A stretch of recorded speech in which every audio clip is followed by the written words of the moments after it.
Happy last day of Earth Week. Hope you guys have been having fun this week, finding different ways to help clean up the earth, maybe finding different things around the home that you can recycle or reuse and turn into something else. Maybe you have been using less water this week. Maybe you have been turning the lights off in the rooms as you leave. Those are all great ways to help the earth, make it better, make it more clean, make it more green. And today, as the last day of Earth Week, it's actually a whole nother special day. This is called Arbor Day. And on Arbor Day, we celebrate trees and all of the important things that trees do for us. Trees actually help clean our air. They give us nice, clean, fresh oxygen to breathe. And today on Arbor Day, not only are you supposed to appreciate trees more, but if you can, today is a day that you should actually go outside and plant a tree. And if you don't have a tree to plant, maybe you can just go outside and hug a tree, just to show that you appreciate it.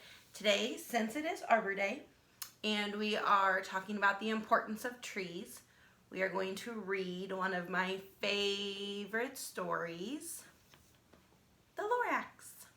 As we know, the Lorax speaks for the trees because the trees have no tongues. Trees can't speak for themselves. They can't tell you, hey, stop cutting me down. Hey, stop putting smoke in my air. Hey, be more kind to me. Trees can't do that. They don't have tongues. But the Lorax can do that. He can help remind us all of the ways that we can be kind to the earth and be kind to trees. So let's get started with my favorite book, The Lorax, written and illustrated by Dr. Seuss.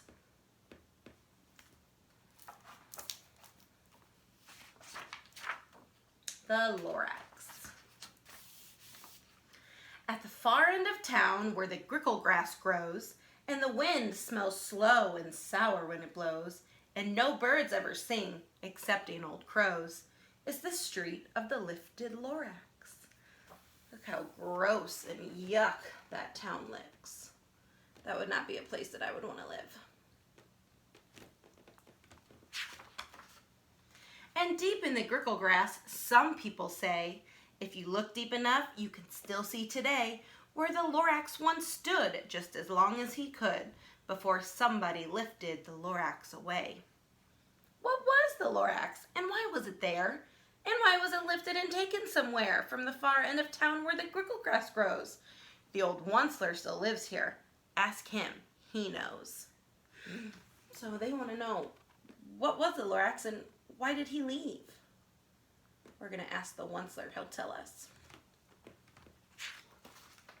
You won't see the Onceler. Don't knock at his door. He stays in his lurkin on top of his store. He lurks in his lurkin cold under the roof, where he makes his own clothes out of muffled moof. And on special dank midnights in August he peeks out of the shutters, and sometimes he speaks and tells how the Lorax was lifted away. He'll tell you perhaps if you're willing to pay. So here's the Lorax's here's the Onceler's lurkin, and he stays way up here and he peeks out the door.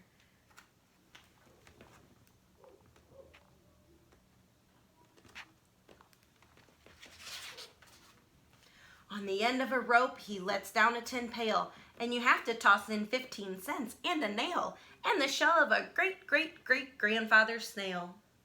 So if you want to hear the story of the Lorax, you have to pay the Onceler. He sends down a bucket and you have to toss things in. And if you don't pay, he won't tell ya. Then he pulls up the pail, makes a most careful count to see if you've paid him the proper amount. Then he hides what you paid him away in his snub, his secret strange hole in his grubulous glove. Then he grunts, I will call you by whisper-ma-phone, for the secrets I tell you are for your ears alone. He does not sound like a very kind person.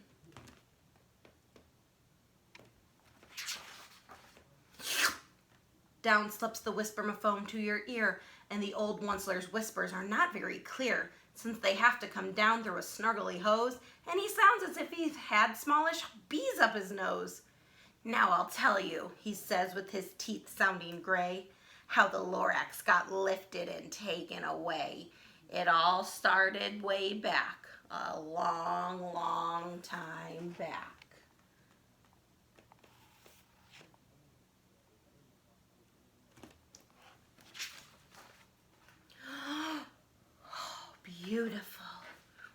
Way back in the days when the grass was still green, and the pond was still wet, and the clouds were still clean, and the song of the swami swans rang out in space, one morning I came to this glorious place.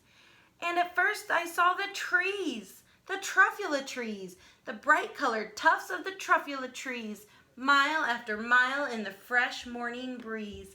How beautiful this place is. So here comes the Onceler riding in his carriage. This was when he was really young. And he sees those beautiful truffula trees. See the swami swans up in the sky?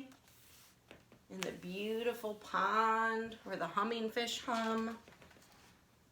And under the trees, I saw brown barbaloots frisking about in their barbaloot suits as they played in the shade and ate truffula fruits. From the ribulous pond came the comfortable sound of the humming fish humming while splashing around. Look at those cute barbaloots.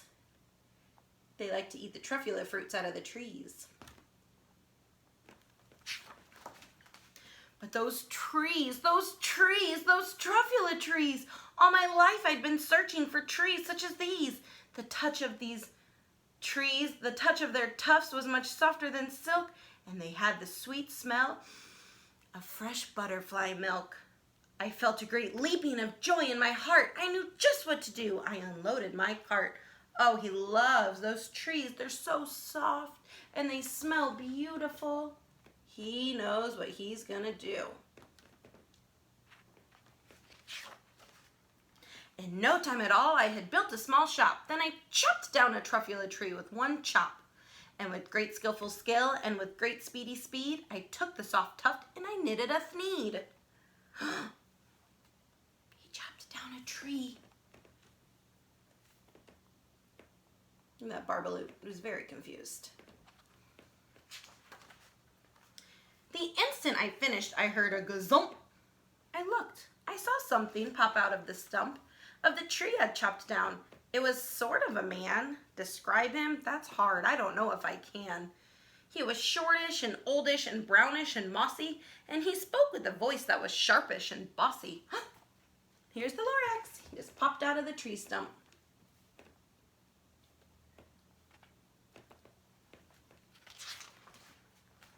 Mister, he said with a sawdusty sneeze, I am the Lorax. I speak for the trees. I speak for the trees have no tongues. And I'm asking you, sir, at the top of my lungs. He was very upset as he shouted and puffed, what's the thing you have made from my truffula tufts? And Lorax does not sound happy. Look, Lorax, I said, there's no cause for alarm. I chopped just one tree. I'm doing no harm. I'm being quite useful. This thing is a thneed. A thneed's a fine something that all people need. It's a shirt, it's a sock, it's a glove, it's a hat. But it has other uses, yes, far beyond that. You can use it for carpets, for pillows, for sheets, or curtains, or covers for bicycle seats. The Lorax said, sir, you are crazy with greed. There is no one on earth who would buy that fool thneed.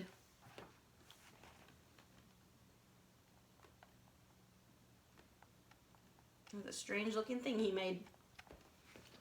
He wants to sell it and make money. But the very next minute, I proved he was wrong, for just at that minute, a chap came along, and he thought that the thneed I had knitted was great. He happily bought it for $3.98. I laughed at the Lorax. You poor stupid guy. You never can tell what some people will buy. So somebody did buy it, and the Onceler's making money. And he's very greedy, so he wants money. I repeat, cried the Lorax, I speak for the trees. I'm busy, I told him. Shut up, if you please. He is not polite. I rushed across the room, and in no time at all, built a radio phone. I put in a quick call. I called on my brothers and uncles and aunts, and I said, listen here, here's a wonderful chance for the whole Onceler family to get mighty rich. Get over here fast, take the road to North Nitch, turn left at Weehawken, sharp right at South Stitch. So, the Onceler knows that the thneed he made out of the truffula tufts, people will buy it. And when people buy them, he gets money. So he just called all his family and told them, get over here fast. Help me make more of these so we can make lots of money. He sounds very greedy. The Lorax looks very worried. And in no time at all, in the factory I built, the whole Onceler family was working full tilt. We were all knitting thneeds just as busy as bees to the sound of the chopping of truffula trees. Chop, chop, chop, chop, chop, chop. Oh, those beautiful trees. Then, oh baby, oh how my business did grow. Now chopping one tree at a time was too slow. So I quickly invented my super axe hacker, which whacked off 4 truffula trees in one smacker. We were making thneeds 4 times as fast as before, and the Lorax, he didn't show up anymore.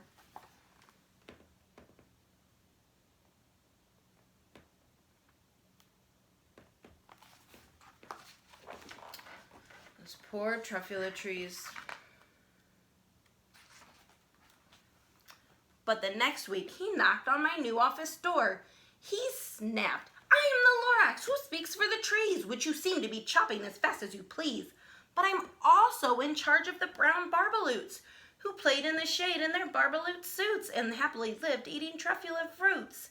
Now, thanks to you hacking my trees to the ground, there's not enough truffula fruit to go round, and my poor barbaloots are all getting the crummies, because they have gas and no food in their tummies." Oh, those poor barbaloots. The Onceler's cutting down all their truffula trees and they don't have any fruit left to eat.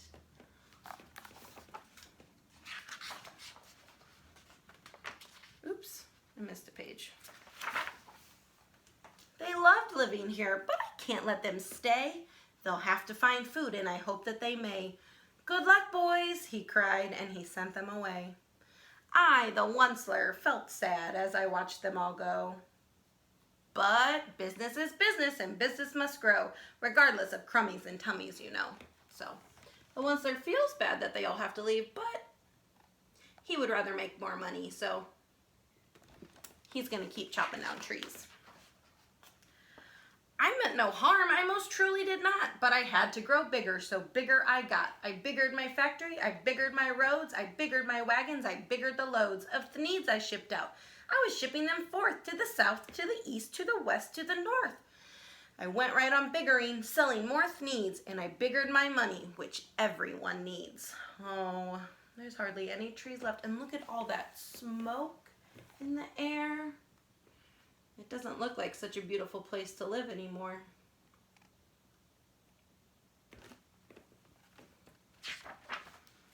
Then again he came back. I was fixing some pipes when that old nuisance Lorax came back with more gripes. "I am the Lorax." He coughed and he whiffed. He sneezed and he snuffled. He snargled. He sniffed. "Onceler," he cried with a cruffulous croak. "Onceler, you're making such smogulous smoke. My poor swami swans. Why, they can't sing a note. No one can sing who has smog in his throat." Oh, that poor Onceler. He can't even talk because of all that smoke in the air, and the swami swans can't sing because they're getting all that smog in their throat. "And so," said the Lorax, "please pardon my cough. They cannot live here, so I'm sending them off. Where will they go? I don't hopefully know. They may have to fly for a month or a year to escape from the smog you've smogged up around here." Look at all that smog in the air. Poor swami swans. "What's more," snapped the Lorax, his dander was up, "let me say a few words about gluppity glup. Your machinery chugs on day and night without stop, making gluppity glup and also sloppity slop. And what do you do with this leftover goo? I'll show you, you dirty old Onceler man, you." So not only is he chopping down the trees and putting smog in the air, but he's also making Gloppity glop and sloppity slop. Gluppity glup and sloppity slop. Look at all that gross goo and oil and dirt he's making. All of that just from making those things. You're glumping the pond where the humming fish hummed. No more can they hum, for their gills are all gummed. So I'm sending them off. Oh, their future is dreary. They'll walk on their fins and get woefully weary in search of some water that isn't so merry.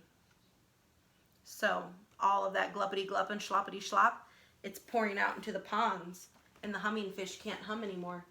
They have to go find a place that's not so dreary. They have to leave their pond. Poor fish. And then I got mad. I got terribly mad. I yelled at the Lorax. Now listen here, Dad. All you do is yap yap and say bad, bad, bad, bad. Well, I have my rights, sir, and I'm telling you, I intend to go on doing just what I do. And for your information, you Lorax, I'm figuring on biggering and biggering and biggering and biggering. Turning more truffula trees into thneeds, which everyone needs. So the Onceler says, look, I don't care what you say. I need money. I'm going to cut down more trees and I'm going to make more thneeds because that's what I want to do. He doesn't care about the barbaloots not having any more food. He doesn't care about the swami swans not being able to breathe in the air. He doesn't care about the humming fish not having water to swim in. He just wants more money.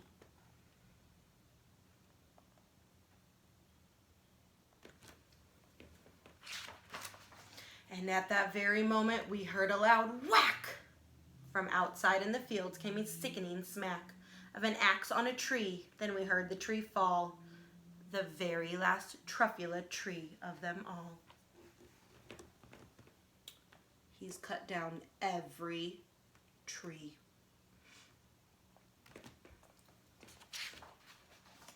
No more trees, no more thneeds, no more work to be done. So in no time my uncles and aunts, everyone, all waved me goodbye. They jumped into my cars and drove away under the smoke-smuggered stars. Now all that was left neath the bad-smelling sky was my big empty factory, the Lorax and I. There's no more trees left to cut down, so he can't make any more thneeds. So everyone's leaving, and all that yucky smoke and gluppity glup is all just gonna stay there. No more beautiful land. The Lorax said nothing, just gave me a glance. Just gave me a very sad, sad backward glance as he lifted himself by the seat of his pants.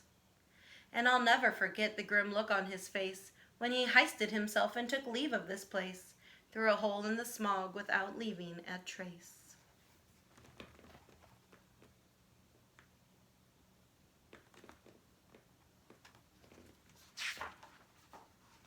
And all that the Lorax left here in this mess was a small pile of rocks with one word, unless. Whatever that meant, well, I couldn't guess. That was long, long ago, but each day since that day, I've sat here and worried away. Through the years while my buildings have fallen apart, I've worried about it with all of my heart. So, the Onceler is now starting to wonder. I wonder what the Lorax really wanted. What did he really want me to do back then? And the Onceler's starting to feel a little bad about all of the yuck that he's done to the earth. But now, says the Onceler, now that you're here, the word of the Lorax seems perfectly clear. Unless someone like you cares a whole awful lot, nothing is going to get better. It's not. Unless all of the kindergartners and children of the world care for the earth, it's never going to get clean and green and beautiful. Unless we take care of it. So, catch, calls the Onceler. He lets something fall. It's a truffula seed. It's the last one of all. You're in charge of the last of the truffula seeds, and truffula trees are what everyone needs. Plant a new truffula, treat it with care, give it clean water and feed it fresh air. Grow a forest, protect it from axes that hack. Then the Lorax and all of his friends may come back.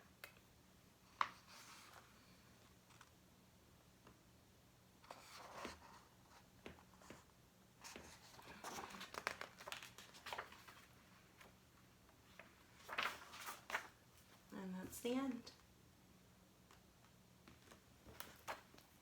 So, unless someone like you cares a whole awful lot, nothing is going to get better. It's not. Take care of the earth, plant more trees, recycle, clean up your trash, use less water, and turn off the lights when you're done. Make the Lorax proud. Be a Lorax yourself. Have a great day.